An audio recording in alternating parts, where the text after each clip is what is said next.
Ons is vanoggend natuurlik in ons week 3 oor een lewe en ons het weggespring met hierdie gedagte van een lewe om te sê dat, weet jy wat, ons lewe in 'n gekompliseerde setup. Nee, ons lewe is gecompliseerd en dit is vir ons 'n probleem in die sin is dat sodra iets gecompliseerd is, dan het ons nie meer die tyd, en dis eintlik wat navorsing toon, ons het nie meer die tyd om ordentlike navorsing te doen nie, en op die einde van die dag wat gebeur is, ons deel ons lewe in segmente op, want dit is net makliker, dit is eenvoudiger, dis daai kort paai komponent, om te sê dat ek moet seker goed van mekaar skei, om hierdie gecompliseerde lewe wat ons in is, te kan doelgerig doen, en eintlik, ons kom by 'n plek om te sê dat, weet jy wat, dit is die teenoorgestelde, wanneer ons by daai plek om ons lewe te compartmentaliseer, nou gly my tong in daai omgewing, nee, so ons het begin by die gesprek om te sê, so as ons na die Bybel toe gaan, en ons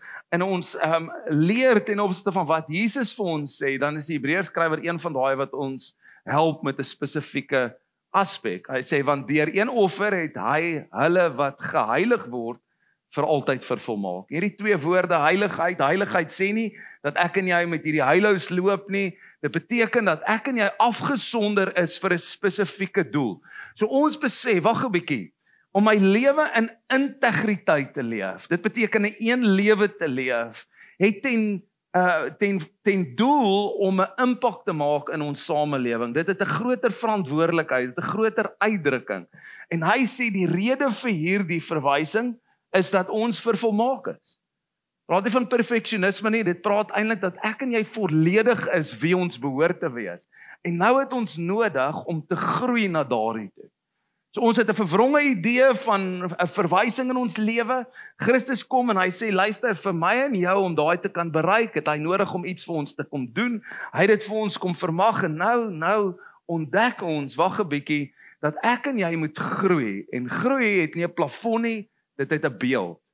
Right, en hierdie beeld is Jesus Christus. En as ons aan sy lewe gaan kyk, dan sien ons iets wat ons moet leer oor Jesus se lewe. Jesus se lewe wat die uitdrukking is eintlik op die einde van die dag, as ons mooi daarna gaan kyk, dan praat dit van welstand.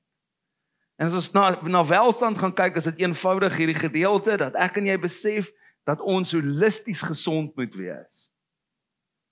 Nou interessant, ons span, dit praat nou van ons tuinroete span of tuinroete zone, as jy dit so wil insien, natuurlik Mosselbaai, Hartenbos, George, ons campus Braaimore en natuurlik Walmer campus, het vir so 3 weke saam met Dr. Jerry Besuidenhout gejourney. Hy is 'n psigiater en ons net bietjie in die prentjie ingebring om ons te kan help om 'n paar goeters te verwerk oor hoe leef ek en jy dus in hierdie welstand.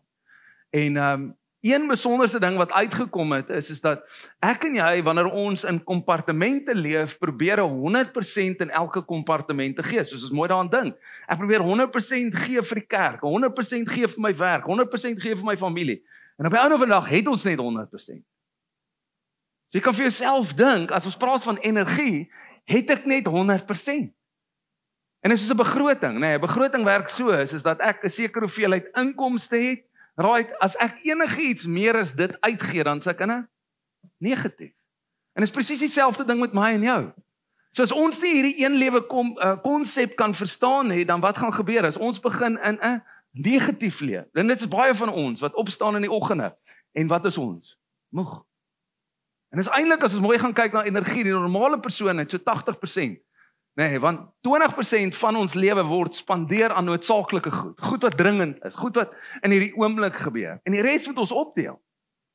Nee, hoeveel tyd spandeer ek met my maat, en familie, werk, oefen, sosialiseer, ontspan. En eintlik as ons na Jesus se lewe gaan kyk, dan besef ons, wag 'n bietjie, Jesus het 'n amazing uitdrukking van dit gehad. Nou hier is die probleem, ons lewe is gecompliseerd, dit beteken ons omgewing verander konstant, so hier is byvoorbeeld 'n verandering in die verspreiding van wat variasie inbring, is as ek en jy siek is byvoorbeeld, wat gebeur, hoeveel tyd lê ons, nee, hoeveel tyd kan ek dan in familie spandeer, hoeveel tyd in werk, ensovoort. Maar die ander kant van dit is dat as ek en jy eintlik by 'n plek kom waar ons besef dat die plek waar ons die minste tyd spandeer is in beplanning, het ons nodig om onsself te heroriënteer, om daar te kan kom. Om te sê, hoeveel tyd sit jy in om te dink? Want onthou, goed wat noodsaaklik is baie keer goed wat ons op reageer wat emosie veroorsaak. Nee, so ek voel ek moet die volgende ding. En dit noodsaak my om in daai spasie te kom. En onthou nou net, as ek en jy moeg is, wat gebeur? Ons reageer al hoe meer op emosie, in plaas dat ons reageer op wat? Op ordentlike beplanning en denke. En as ons na Jesus se lewe kyk, dan sien jy, hy gaan sonder homself af. Praat met die Vader, daar's beplanning in sy lewe. En ons sien dat hy op die einde van die dag 'n doelgerigte lewe lei. En dis hoekom ons gesê het, Paulus help ons in daai gesprek in 2 Korintiërs 3 vers 18 om te sê, weet jy wat? Die manier hoe ek en jy dan transformeer omdat daar 'n beeld is om wat? Om Jesus te aanskou. Ek en jy leer by hom. Sodat ons kan groei in wat? In welstand. En die enigste manier hoe ons dit gaan doen is dat ek en jy besef ons lewe moet in integriteit en in heiligheid afgesonder. Beteken ons 'n spesifieke doel met my lewe. Dit beteken ek moet nie die goed skyn nie, dit moet geïntegreer wees.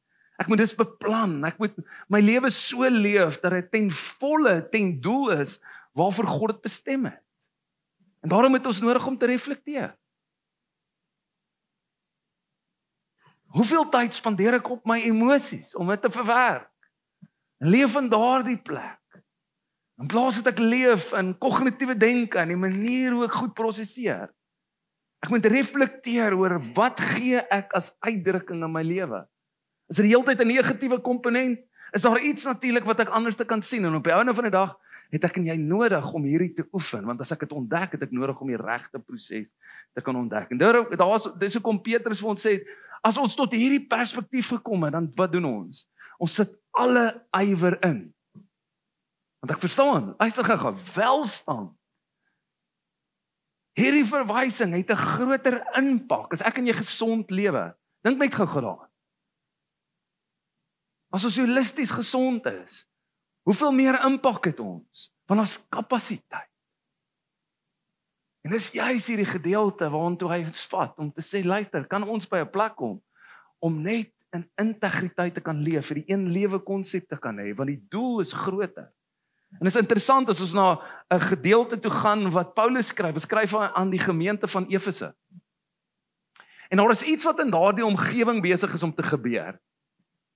Nee, dit is dat die gelowiges nou het by 'n plek gekom van ontdekking. Onthou, daar was afgodsdiens in Efese. Dit is 'n crazy plek gewees. Maar op die einde van die dag, toe Paulus nou hierdie gemeente begin, is daar hierdie groei in hierdie ouens, maar dan kom hulle ook op 'n plek waar daar 'n ander verwysing is.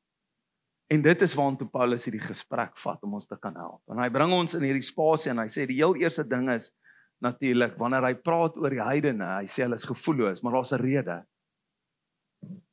Hy sê heel eerstens, hulle leef sonder 'n doel. En die rede hoekom hulle sonder 'n doel leef, is die feit dat hulle gedagtes verduister is. En soos Paulus in 2 Korintiërs 3 vers 18 sê, is dat, weet jy wat met my en jou gebeur, die sluier, ons is nie meer verduister. Ons verstaan daar's nou 'n groter prentjie. His glory becomes my story. Hier is 'n groter verwysing ten opsigte van wat God wil doen. En daarom sê hy, omdat hulle verduister is, hulle vervreemd van God. En oor onkunde, hoor gou, oor onkunde, het daar hardheid in hulle harte plaasgevind. En dit beteken hulle het begin gevoelloos leef. En hier is die resultaat van gevoellose lewe. Daar's nie selfbeheersing nie. So dink gou net aan jou eie lewe. As ons emosioneel oor 'n klomp goeters reageer, wat is die uitdrukking daarvan? Ons gaan in hierdie spaar op. Party ouens weet, ander ouens doen dit, ander ouens doen dat. Ons het 'n klomp goed wat in my en jou lewe. Hoekom? Want daar is iets in hierdie binnekant van my en jou, en dis waarvan hy praat. Hy sê wat onversadigbaar is. En omdat dit onversadigbaar is, reageer ons die hele tyd op hierdie emosionele kant van ons. En ons dring deur na dit toe deur te gebruik en misbruik, want dis waar gierigheid vandaan kom. En nou bring hy ons in 'n spasie om te sê, maar wag 'n bietjie, wat ek en jy moet ontdek, Yes, ek en jy wat nou hierdie baadjie het. Ons moet nou iets nuut ontdek. Hierdie is 'n ontdekkingsproses. Want hierdie was ek en jy. Voordat ons Jesus ontmoet het. En nou hoor waar om te vat hy ons. Hy sê maar julle. Hy praat met ons as gelowiges. Hy sê maar julle het Christus nie so leer ken nie. Dis nie die beeld van wie Jesus is nie. Hy sê julle het tog van hom gehoor en julle is oor hom onderrig volgens die waarheid wat in Jesus is. En ons het dit gesê as God 'n uitspraak lewer oor my en jou, as ons praat oor die heerlikheid van God, ons praat van die opinie van God, is dit waarheid. Hoekom? Want alle gesag is aan hom gegee in die hemel en op aarde. En omdat alle gesag aan hom gegee het, is dit nie net 'n opinie soos mense se opinie nie. Nee, dis 'n waarheid. En nou sê hy, hier is die waarheid, naamlik dat julle wat julle vroeër lewenswandel betref, die heidense lewe. Die ou mens moet aflê wat as gevolg van sy misleidende drange vergaan het. Kan jy gou net ietsie hoor van die onversadigbaarheid? Dat ek en jy moet ontdek, wag 'n bietjie, hier's 'n onderliggende verwysing in my en jou lewe wat drange veroorsaak vir hierdie goed. En nou moet ons ontdek, wag 'n bietjie, dit was my ou lewe. Christus het my en jou nuut kom maak. Ons is van waar? Ons is nou gebore van bo. Ek het hier die nuwe verwysing nou. En nou sê hy, julle moet eerder in die aard van julle denke vernuwe word. Ja, trek 'n nuwe mens as kleed aan wat ware geregtigheid en heiligheid in ooreenstemming met God geskep is. Nou hierdie woordjie aard praat eintlik van die krag van besluitneming. So hy sê hier was iets wat my en jou gedryf het om 'n sekere besluitnemingsproses te hê. Die manier hoe ons gelewe het, want onthou nou net gou, ons grootste issue is dat die meeste van ons probeer optrede fix.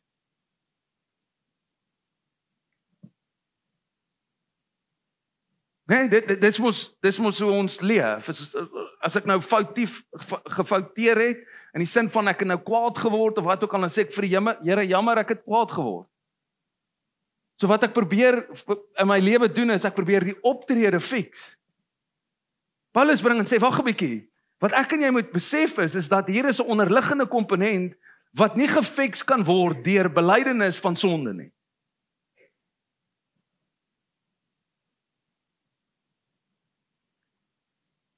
Kan ek dit weer sê? Hier is 'n onderliggende komponent in my en jou lewe wat nie gefix kan word deur belydenis van sonde nie. Want al wat ek en jy doen is, ons bely ons optrede. Hy bring ons in 'n spasie en sê, wag 'n bietjie, hier is 'n aard van jou denke wat moet vernuwe. Hier is 'n ander verwysing wat vir my en jou die krag gee tot nuutheid.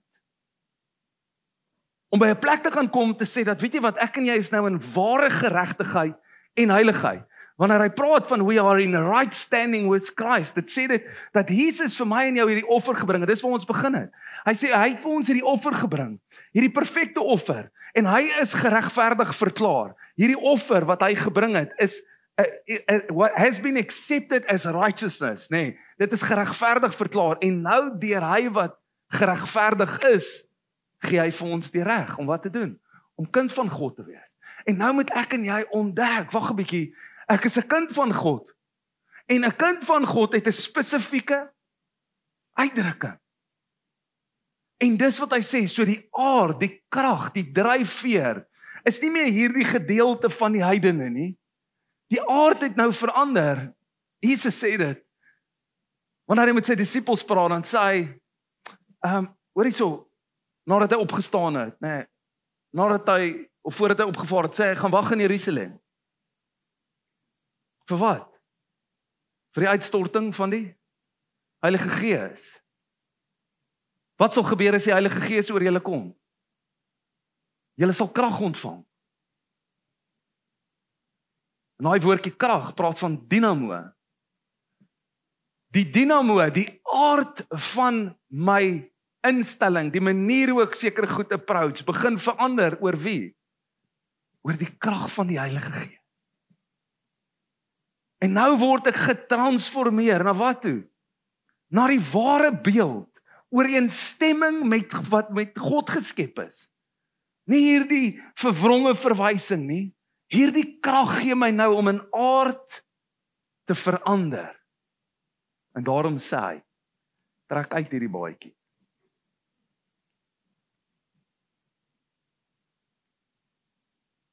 Trek uit die baadjie.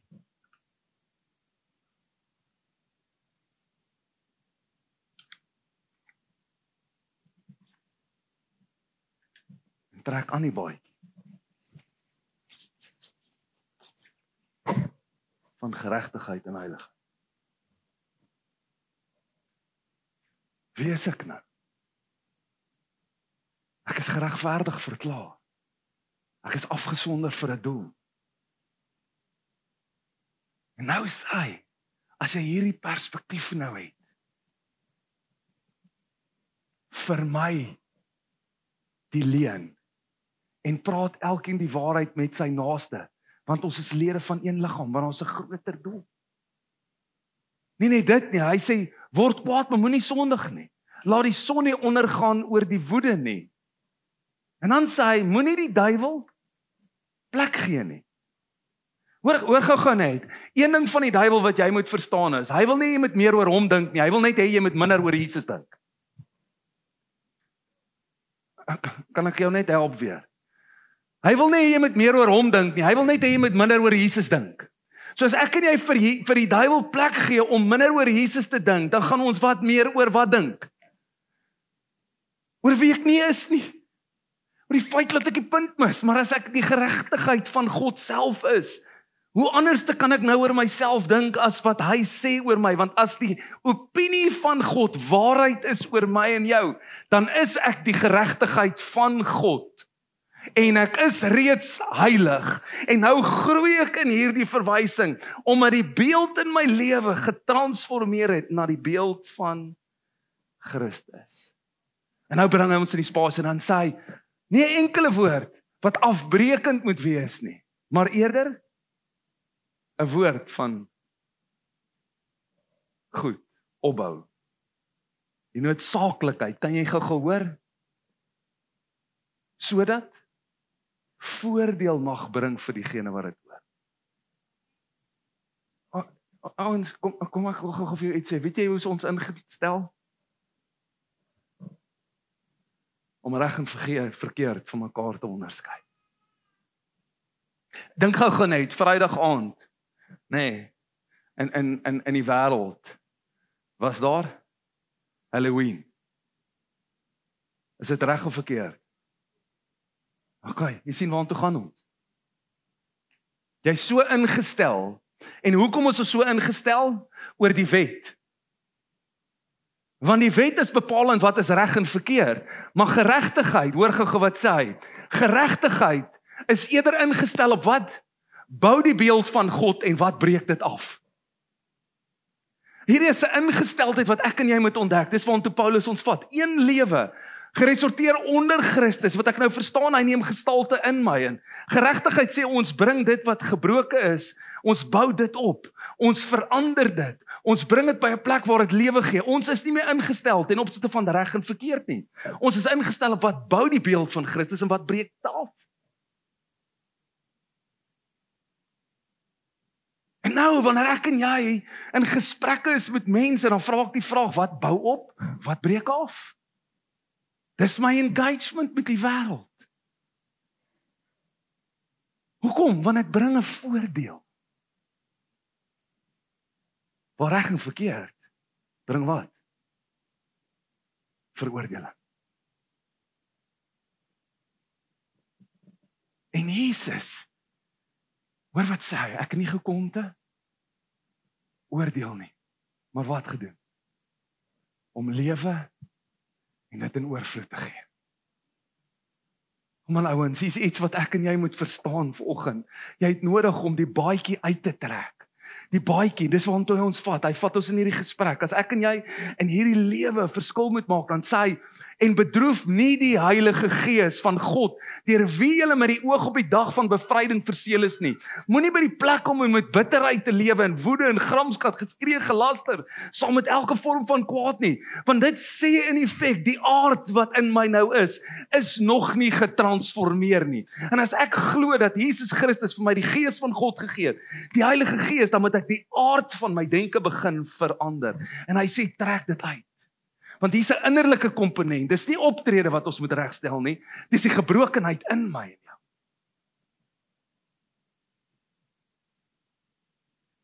En jy kan dit nie regmaak deur om die hele tyd jou sondes te bely nie.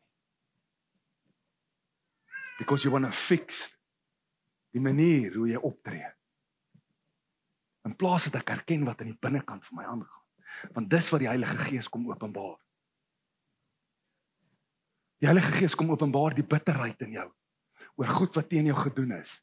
Die Heilige Gees kom openbaar in jou, wat die leuns wat jy begin glo.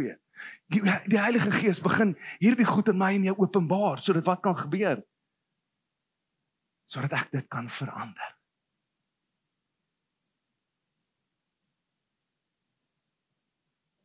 Hy sê, laat vaar dit. En hier's die manier hoe hy sê om dit te laat vaar. Hy sê, wees goedgesind. Ek kry teenvoeter, né? As jy wil bitter raak, wat doen jy? Wees goedgesind. As jy wil woede, as jy meer wil verloor, wat doen jy? Wees goedgesind. Kyk gou wat plaasvind. Dis die inoefening, ouens. Dis hierdie gedeelte wat hy vir ons sê, maar die probleem is, ons hak vas by sondevergifnis. Ons hak vas by hierdie belydeniskomponent. In plaas dat ons kan kom en te sê, weet jy wat? Daar's 'n ander aard in my lewe. Hier's 'n ander energie in my lewe wat my bring by 'n plek om getransformeer te word, sodat my denke kan vernuwe. Ek is die geregtigheid van God. Ek is geheilig. Ek kan nou hierdie nuwe lewe, want daar's 'n groter doel. Ek is nou doelgerig in wat ek aanpak. En daarom sê hy, dis hoekom ons met mekaar met in 'n gemeelewing. As jy deur 'n tawwe tyd gaan, dan is ek in 'n gemeelewing met jou. So sê daar mekaar af te breek om vir mekaar te sê, kyk hierso, dis reg en verkeerd nie. Want dis baie keer wat ons doen. In plaas dat ons kom by 'n plek om te sê, wat bou op? Wat bou die beeld in jou op? Wat bou die beeld van Christus in daardie persoon op? Wat roep dit uit ons uit? Wat is besig om hierdie verandering in ons lewe te bring? Dit gaan nie oor hierdie een verwysing nie, maar die ontdekking van 'n ander. Dis 'n ontdekkingsproses. Dis 'n groeiproses, dis 'n ontwikkelingsproses. En dis hoekom dit so belangrik is dat wat moet gebeur. Ek en jy moet Christus aanskou. En wanneer ons Jesus aanskou, wanneer ek en jy hierdie verwysing het en hierdie woordjie aanskou, is om te sê dat ek maak dit my eie.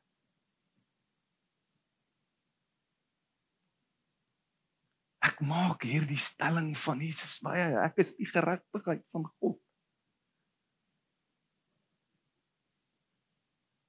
Daarom kan ek vergewe. Maar jy sien, ons is nog ingestel op hierdie soeke na aanvaarding. Hierdie soeke na vervulling.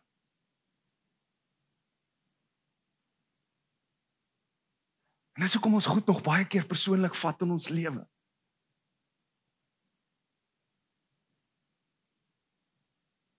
In plaas dat ek besef wie ek is in Christus. En ek het 'n ander reaksie. Want hierdie het vir my 'n realiteit geword. Want hy het vir my gesê, ek, wie Jesus is, het jou herskep. Na 'n nuwe mens, die ou is verby, trek dit nou uit. As jy bitterheid het, sorteer dit uit, trek dit uit. Vergewe hulle wat teen jou iets gedoen het. Moenie toelaat dat dit verder in jou groei nie. As jy woede het teenoor iemand, raak ontslae daarvan. Deur wat te doen? Deur goedgesind teenoor daardie persoon te wees. Reik uit. Bel hulle, wat ook al. Want hoekom? Want jy het 'n ander aard, jy het 'n ander dryfveer nou in. Wie gee vir jou dit? Die Heilige Gees. Jy kan dit nie deur jouself doen nie. Paulus sê self, ek het dit goed probeer. Toe ek onder die wet was, ek het dit probeer. Ek het dit met my hele verstand het ek dit probeer onthou, want onthou nou net gou-gou. Die wet sê jy is sondig, maar Jesus sê jy's geregverdig verklaar. Daar's 'n groot verskil, want hy het die wet vervul en nou leef ek hierdie nuwe lewe van geregtigheid. Ek begin myself daarin, ek sit alle effort in om wat te word, om juis om dit uit te trek. Ek is nie meer dit nie. Ek is nou dit. En dan is ons impak anders. Want dink gou engage ek. Hoe stap ek by my werksplekke? Vervuld. Volkome. Genoeg slaap ingekry. Kan jy dink? Leef in die 100%.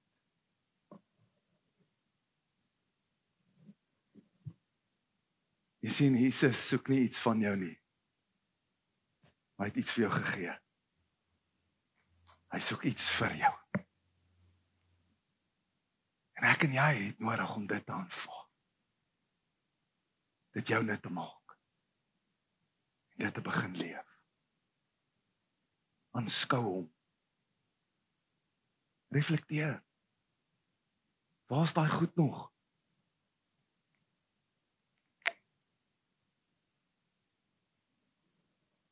En dan oefen. Oefen goedgesindheid. Oefen meelewe. Oefen vergifnis. Want dit bring volkomheid. Amen.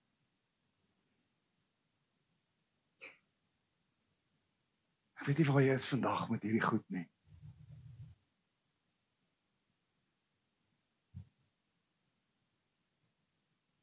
Maar mag jy skuif.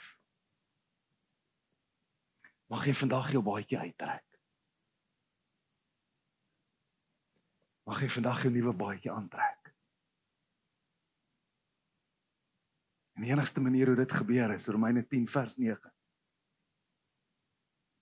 Wat sê ek moet met my mond bely dat hy Here is. Dis sy opinie. Want sy opinie is waarheid wat geld oor my lewe en ek moet glo in my hart dat hy opgestaan het uit die dood uit. En dan sê hy, jy sal gered word. Van wat? Van jou ou denke, van jou ou perspektiewe, van die gebrokenheid in jou lewe, van die afguns, van die seer, van elke ander aspek van die ou mens, sodat jy die geregtigheid van God kan wees en heilig kan leef, afgesonder vir die doel wat hy vir my en jou het.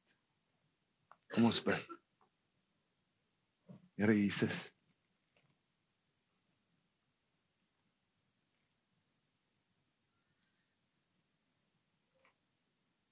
Here, vir soms is dit 'n groot kopskuif wat ons moet maak om by die plek te kan kom, te kan ontdek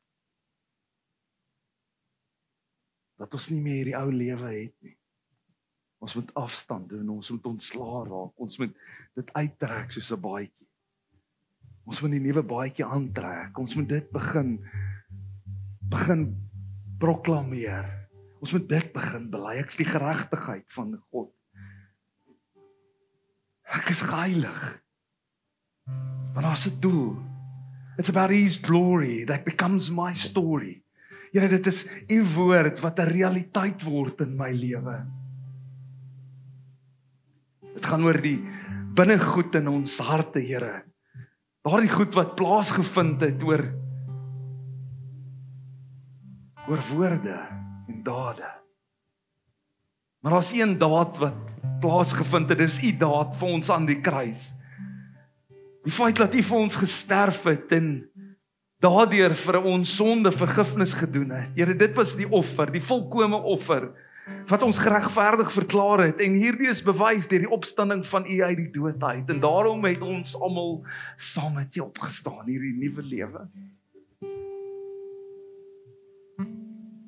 En Here, as ons vanoggend sit, met bitterheid en woede, met vrees, met angs, Here, mag ons vanoggend dit vir U gee. Mag ons hulle vergewe, Here, wat teen ons goed gedoen het, wat veroorsaak het, dat bitterheid 'n wortel kon skiet. Here, mag ons vandag by die plek kom om te sê, ek gaan die duiwel geen plek gee nie. Want U woord gaan my vul. Hy gaan nie my fokus afval van wie U is nie. My beeld gaan nie verander nie. U is die verwysing. Dis die belofte in my lewe, dat U my en elkeen ander bestem het om soos U te wees. En daarom, Here, wil ek U vra